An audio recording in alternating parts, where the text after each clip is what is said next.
Hello and welcome. I am Arumba. Thank you for joining me. Let's talk about and not really play Galactic Civilizations 3 here for a moment. So I've decided to wrap up this campaign for two main reasons. Number one is that unfortunately it's just not getting a lot of viewer interest. We're at like 1% of the subscription base is actually watching this campaign. So it's just very low interest campaign, and I just can't really justify spending a lot of time playing this. We put about 7 hours into this campaign, which represents a lot of time that could be used on other things that more people are more interested in. And unfortunately, this is a business for me, and I've got to make that executive decision about the feasibility of continuing this campaign. So I may play a little bit on my spare time on the weekends or something, and maybe post like a follow-up to the end of the campaign or something, or possibly bring it back up on a stream or something. But for now, we're gonna stop putting this out on a daily basis. The other reason why we're gonna wrap this campaign up is that, frankly, this game just is not very good.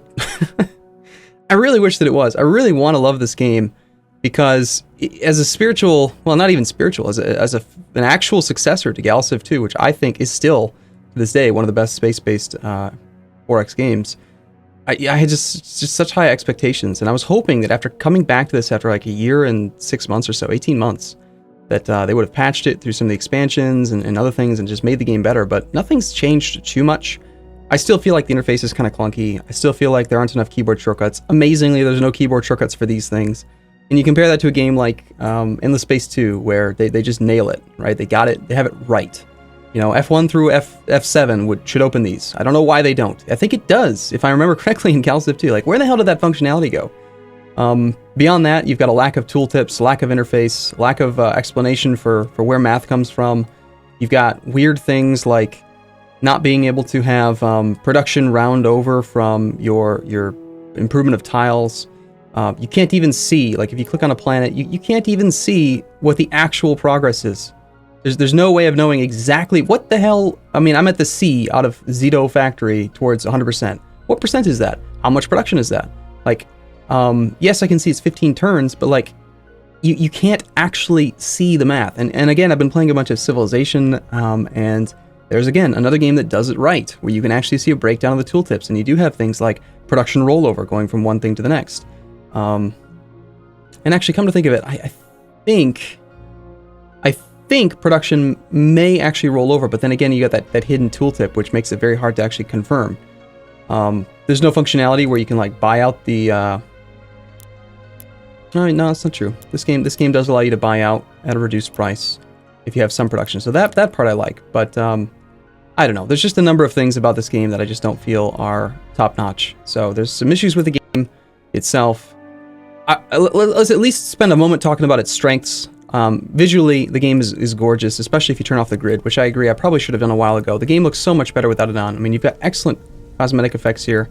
I mean, look at this. The sun is shining on this planet. You can even see the shade, the shadow from the angle of the sun hitting that.